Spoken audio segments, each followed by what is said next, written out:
I'm Lynn. And I'm Mark. And we're glad you joined us today. Welcome to the Digital Marketing Hot Seat Podcast, where small business owners ask us their number one pain point digital marketing question. And put us in the hot seat. Hi, I'm Lynn Smargis, and I'm a content writer specializing in ghostwriting, podcast production, and SEO website content. And I'm Mark Thackeray, and I specialize in social media marketing, specifically Facebook and Instagram ads, email marketing, and email automation. I'm ready, Mark. Are you ready? I sure am. Let's do this. All right, you guys, welcome back, friends and small business owners. We are so glad you joined us again on another episode of the Digital Marketing Hot Seat Podcast, where you get to listen to small business owners put myself and my co-host Lynn in the hot seat to answer their digital marketing questions. This week is just me, unfortunately. I know you guys, it's hard to just listen to this guy, but Lynn is not feeling well. So she's been under the weather and been battling this for quite some time, actually. So we're hoping and praying that she makes a quick recovery so you don't just have to listen to me drone on and on and on. But that said, I do have a very fun topic that I'm going to be diving into today. We are going, but before that, actually, we have, just as a reminder, we have a lot of what we call Digital Marketing 101 episodes. Now, these are episodes that are primers, essentially, to the various components of digital marketing so that you can become educated and understand what your options are as a business owner in terms of marketing and advertising your product or service to the world. And so we dive into different topics and various elements of that specific topic, from social media to paid advertising, which is what we'll be talking about today, to websites and content creation, copywriting. And you can check those all out on our website, digitalmarketingHotSeatPodcast.com. And you'll find all, or just any of your favorite, podcast players, your apps that you're using to listen to your favorite podcasts. Make sure you subscribe. We've got lots of great content on there, so you can always go back and reference those again if you have any questions. But today, as I alluded to, I kind of let the cat out of the bag on that one, but we're going to be talking about paid advertising. So in particular, as it pertains to a book launch. And you can actually do this. A lot of the things that we'll talk about today are applicable as well to a product launch, a service. Say you're launching some type of new package or something like that for the new year. This can all be applied to that. A lot of the same thinking goes into those same campaigns. Okay, so we're going to dive into that today. And first and foremost, whenever I look at starting a new campaign, I like to do my homework. It's all about understanding who it is that you're speaking to, right? So if you imagine yourself going to, let's just say you're going to give a speech somewhere, you wouldn't just go blindly into some auditorium and hope that you're speaking and talk about marketing. Like, I wouldn't just go up and find a classroom at the university, walk right in and start going on and on about marketing. Most of them would, most likely I would be ushered off the stage as quickly as possible if that were to occur, because the chances of those people being interested in marketing are very slim. Right? Unless I did my homework and understood that, hey, this is a course that's specific to business growth and development, and they're talking about advertising right now, and this is something that they need and they want, then that would make sense. But for me to go into a health psychology class, for example, or a sociology class, and just start spouting off what I know about marketing, that just isn't going to resonate, right? And so that's what we're really talking about right now. In your first primary step is to know your target audience. And we are going to dive into that in the next episode even further, but I wanted to lay some groundwork on that. It's understanding who it is that you're speaking to. Okay. Just like in my example, you have to know who those listeners are going to be. So once you know that, your topic and your content makes it a lot easier to know what to say. Okay, so do your homework on are you marketing to homeowners? Are you marketing to males or females or both, or parents or singles, or what do the demographics look like? And then you look at some of the more psychographics. You look at what are their dreams, what are their what's their disposition, what are their desires, what challenges do they face? What are their fears and frustrations? What does their everyday look like? Okay. And once you have that information, you start to get a better sense of who they are and how to speak to them. Okay. So for example, when I was years ago in a former life, right out of college, I started a photography company, and I was doing my homework on this. I had just started to really educate myself on marketing, just much like you're doing right now. You're listening to this podcast, you're getting information, you're starting to equip yourself with the different tools available to you. And I remember this particular step. I wanted to dive really deep into understanding, okay, who are my best clients? Because I did wedding photography and commercial events. So I wanted to know what makes a client a good client, and so I started to realize that, hey, these aren't people that just come to me and say, okay, I need you to make your pictures look like this other, photographer, or these type of pictures that I like, and they don't come to me with a laundry list of poses and 2 papers full of shots that they need, and they don't have, their parents doing that for them or dictating this and that over the course of the wedding. My best clients were those that wanted to deliver an exceptional experience for not only for themselves, it wasn't just about them, but it was about the people that they invited to their wedding. It was a very intimate process for them. It wasn't just, okay, we're going to invite everyone in the address book, break out the Rolodex, every single person on there is coming. It was, who do we really want to spend time with? And let's just focus on immediate friends, our immediate family and close friends, and it also, I discovered that they didn't necessarily want tons of posed photographs, which I loved. Like, that was kind of my style. It was more editorial in nature. It was, you do your thing. I'm going to capture every important moment, and just as a story, as a storyteller. And I'm not going to get in your face or anything like that and make you redo things or, no, that's not my approach. My approach is to be in the background, but capture every single moment and detail. And that's what they wanted, So once I realized that, I could put that into words, articulate that in such a way that my ads, when I started running Facebook ads back in 2011, which feels like forever ago, because they've changed so much. But once I started to insert some of that copy, some of those things that they would say and comments they made, and understanding of who they are and what they really wanted, man, my ads just took off. My response rates went way up. And I remember a number of clients coming to me saying, I don't know how this worked, but when I saw your ad on Facebook, I don't know how you did this, but it was like you read my mind. It was like you were speaking directly to me. And that's really the goal of your ad, is to convey that you understand their problem, maybe even better than they do, and that you have a solution for that.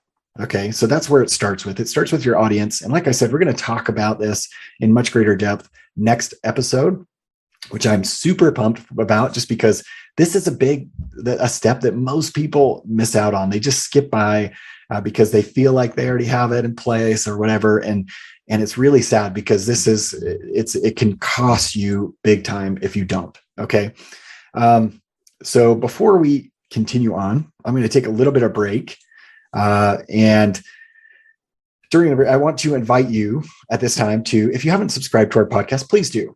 It's simple. It's free to subscribe. We have lots of good content. You're going to learn more by listening to this, even if you've already know some of those things that we're talking about. What's cool about this is it's going to trigger other ideas. Sometimes you may have heard something before, but it might be this time that you hear it that it makes more sense. So be sure to subscribe to our podcast wherever you listen to podcasts, on whatever app that you use. You can also find Lynn at Right For You Content Creation on YouTube. So head to YouTube to find Lynn, Right For You Content Creation. And you can find me on Facebook at Mark Thackeray Group. It's all one word, Mark Thackeray Group. And love to engage with you. If you have questions for either of us, feel free to reach out. We also will be putting the links in the show notes underneath the album cover. So after that, let me take a short break. We'll be right back and dive further into this. Do you need more people visiting your website? Are you looking for higher ranking on Google searches? Or are you frustrated by the ever-changing rules of social media? Mark and I are here to take away the headaches and stress of digital marketing with services such as website content, social media ads, and website SEO. We can provide the digital marketing magic you need to increase the number of people seeing your website and clicking on your business links. Visit our website at www.digitalmarketinghotseat.com and hit us up on our contact page to reserve your complimentary consult. Find out how our marketing team can take the worry and hassle of digital marketing off of your plate and onto ours. All right, you guys, welcome back. I had to get a drink. So we talked about audience. We're going to dive deeper into that next episode. Another thing, as we're looking to start to roll out advertising campaigns, paid campaigns, you want to have your things in place so that before you do, you want to have everything, your research done, your homework done. I talked about that in the beginning. Otherwise, you're just going to be shelling money out to Google or Facebook or whatever, magazines, however you decide to use your print or to use your spend. Then it's going to go to waste if you don't have your homework done. So one of the next steps on our list is what is my offer? Like, what is the hook that I have to reel people in and set their, really catch their attention and get them to listen.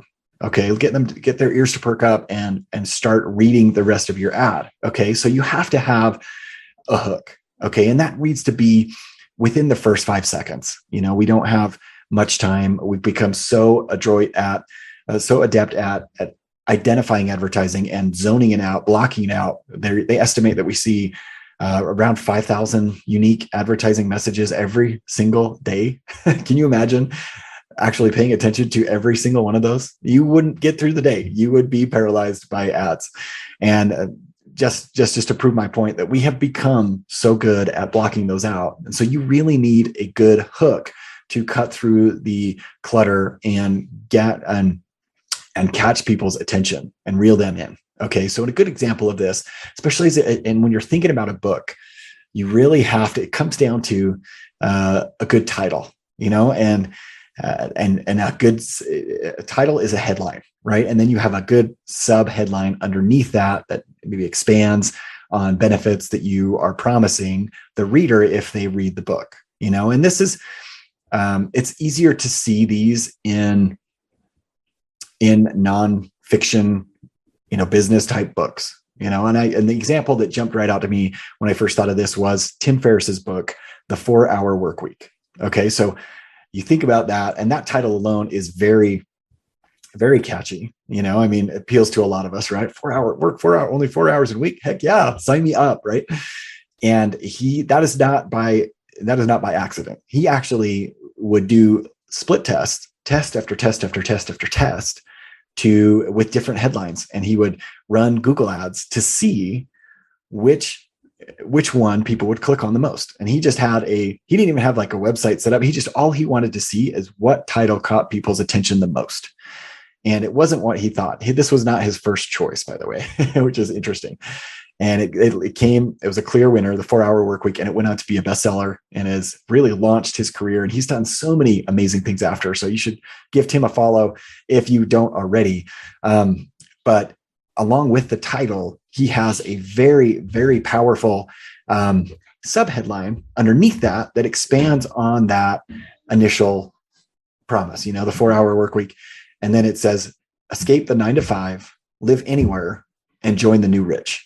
So those are all very compelling reasons to read the book. Escape the 9-to-5. Who doesn't want to do that? Live anywhere. We all have traveling dreams, right? We always kind of feel like we have that gypsy soul of, oh, am I really living here? I'm still here kind of thing. And then this idea of joining the new rich, becoming a part of an exclusive group. Who does not want that, right? So that is a tremendous example of a good, effective, powerful hook. And you can actually do some really neat research. I call it the Amazon School of Business, where you can jump on Amazon, look at book titles for the subject that you're interested in. So maybe it's karate, or maybe it's a pizza making, maybe it's whatever the case it might be. Just look into that subject and then look at the top top selling books, and you're often going to see a direct correlation between the best sellers and a very compelling headline, right? So that's a great way to get some research on your audience and start to see what people are clicking on, really. So that's a good one. Next is, as you're looking to do your ad buys, you want to determine where you can find your ideal audience. Okay, so if there's a number of traffic sources available. That's what I kind of look at. Facebook and Instagram and Google and YouTube and all these platforms. They're just traffic sources. It's like going to the shopping market, going to the grocery store and picking up mozzarella cheese for your pizzas. What we're going to have Hawaiian pizzas tonight. So we're going to go get Canadian bacon and pineapple and sauce. And that's what we need at the store. So we're going to go pick up that. Well, you look at your traffic sources the same way. You could say, well, I want people that are, between the ages of 35 and 55, or going back to my photography example, it was those that are, 30, typically 32 to 45, they just got engaged and they're working professionals. They live in the city. They're very social. Those are the people that I want, right? I don't necessarily want those younger than them that may be working with parents or anything like that. So you can pick your audience. And again, we'll be diving into that a little bit more next time. But that is, you want to determine where you can find that ideal audience. So is that on Google? Are they looking for a solution right now? That's what Google is. It's serving up solutions to problems, and queries. Some are just scratching the itch. So you have to be, and that's where the nuances come in. That's where the sophistication comes in, is the specific words and the order of words and how they use that to answer a question. Some formats are going to portray a more urgent need than others, whereas others are more of an awareness that they're an initial awareness that they might have a problem. They're not necessarily ready to pull out their credit card and purchase, but they are just looking for answers, to start gathering information. So, determine where you can find your ideal audience. Google, like I mentioned, has a much higher user intent. They're trying to solve that problem. They're trying to get an answer to their questions right now. Whereas Facebook, Instagram, and YouTube could probably be categorized like that in similar to, in the same category as Google, but on a lesser degree, because it's more of a lot of it can be more do it yourself, so there's definitely a layer of nuance there. But with Facebook and Instagram, you have lots of ability to target, and that's what's neat about that is you can target by interest, you can target by age, you can target by relationship status, like I used to do, recently engaged. That was a game changer for me, and so you can find those ways to target the right people. It's generally a much lower cost than Google Ads because the intent is not as high. So you're not reaching people that are as many people that are ready to buy now. You still do reach that audience. But there's not quite as many. And so you have to change your approach to fit that audience. You fit their intent. So there's some interesting nuances there. I keep using that word, but it's a good one. And then when you determine where you can find your ideal audience, then it's start to run a campaign. And really some of the best advice that I have is after doing your homework on your audience, gleaning those insights from them, is to, and really another aside is talk to your audience, face to face or, on the phone or via online chat, especially as you're starting to launch your book or to launch a product or service. And you want to get that feedback. You want to start understanding, well, what interested you in this book? Why on earth did you click on this ad? Like, what was it, that made you click on that ad? Just ask the question.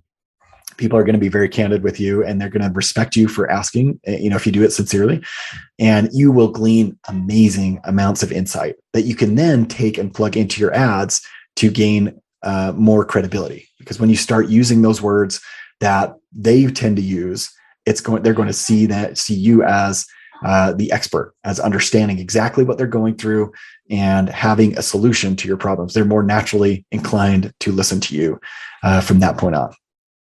So another thing is testing. Like I mentioned briefly before, is test. You want to be constantly testing, but just do one major element at a time. And what I mean by element is a headline, for example. So you look at a Google ad campaign, you're going to see they give you 3 headlines, and you're going to want to test that first one more than anything else. That's the first and second one are the most important. The third shows sometimes, not all the time, and so it's not quite it's not weighted as much as the first 2. But you're going to start with your headline. You're going to want to test that as much as you can. You're going to want to wait until you have at least enough traffic, and it kind of depends on your audience, but typically you have I usually wait until about 1,000 impressions have gone by, and then you can start to see. But I usually wait longer than that, to be totally honest, just to give yourself a little bit more time, because especially in terms of some of these platforms, Facebook especially, their algorithm takes a little bit of time to catch up with what you're trying to do. They're testing on their end as well, the right audience, because they want to connect you with that audience so that you find success and that you spend more money with them. That's how it works. So, but you want to test those things. You want to test the headlines. You want to test if it's on social media, you want to test, are you using a static image?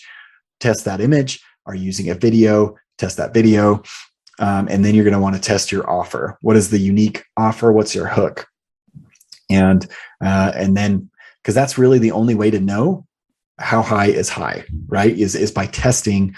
And so when you line up 2 different ads, you have them run against each other, and to determine, okay, which one is performing better. Once you find the winner and identify the winner, then you basically cancel out the loser, and then you create a new ad to compete with a winner. So you're always trying to beat your previous best. You're always trying to set a new personal record, if that makes sense. And that's the name of the game. That's how you optimize, and that's how you really scale the success of your launch. A few other things to be aware of is, okay, so you're running campaigns to generate interest. It could be on Google, could be on Facebook. Another thing you're going to want to do is set up a remarketing campaign. So remarketing, if you don't know what that is it is a campaign that is specific to people that have taken some type of action.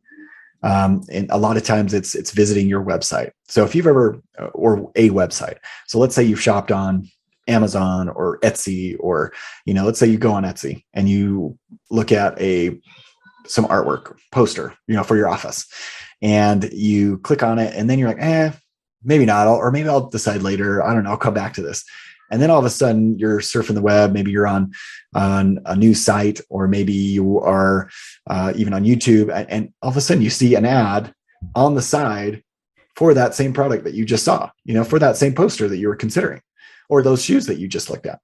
That's remarketing. So it's only showing something that you've expressed interest in. And so you can't start a remarketing campaign unless you have existing traffic coming to your website. So if you're running a campaign, let's say a lead generation campaign or an awareness campaign, you're going to generate traffic to your site, and then you're going to want to create a secondary remarketing campaign for those that have expressed interest, by clicking on that ad, or watching. Maybe they've watched 50% of your video or 100% of your video, or visited your website. You want to retarget those people, because those are the most likely to convert. They've already raised their hand and said, "Oh, I'm interested in this," and so you're going to have the best chance of success with them.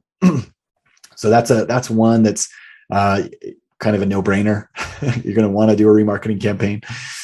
And then another thought that I had too that I wanted to share was, leading up to your launch, try and build as much interest as you can, so capture info of those that are excited, so that means their email address, their first name, last name, phone number, things like that, and talk to them. Like I mentioned before, use that as an opportunity to get more insight into why they're interested and what they hope it will do for them. share. Another thought is to share a sneak peek of the story of your book. Share a chapter or two. Be a guest editor, a guest blogger, poster. I'm not thinking of the right word, but be a guest on someone else's blog or someone else's podcast to talk about the book. That's a great way to start generating interest and to start capturing information of those that are interested. Relay your backstory. Why did you write a book? What's the impetus to putting your thoughts on paper, and sharing this with the world?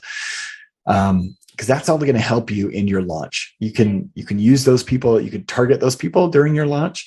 You can also, and you should definitely be emailing them and communicating with them regularly leading up to your launch. So guys, I did not mean to share this much, but I got so excited that I just couldn't stop. So there's a bunch of things on there. And like I mentioned before, we are going to dive even deeper on the audience portion of this next episode. So stay tuned, and love to have you tune in. If you have questions, just reach out, you guys. Feel free to reach out. You can do it on our through Lynn Smargis, Right For You content creation on YouTube. You can find me on Facebook, Mark Thackeray Group. Or if you want to be a guest, we love to have guests on our show to answer your single biggest burning question as it relates to digital marketing. So we'd love to have you as a guest. If you're interested, just visit digitalmarketinghotseat.com. I think I mentioned that. I think I said that wrong earlier in the podcast. It is digitalmarketinghotseat.com. And we'd love to hear from you. And until then, you guys, we will see you. Well, take care, and we will see you next time. We're so glad you joined us on today's episode. Tune in each week for a new digital marketing hot seat question from a small business owner just like you. And if you're interested in being a guest on our podcast, go to digitalmarketinghotseat.com and fill out our interview form. And remember, make sure to like and subscribe to the Digital Marketing Hot Seat podcast on your favorite podcast player.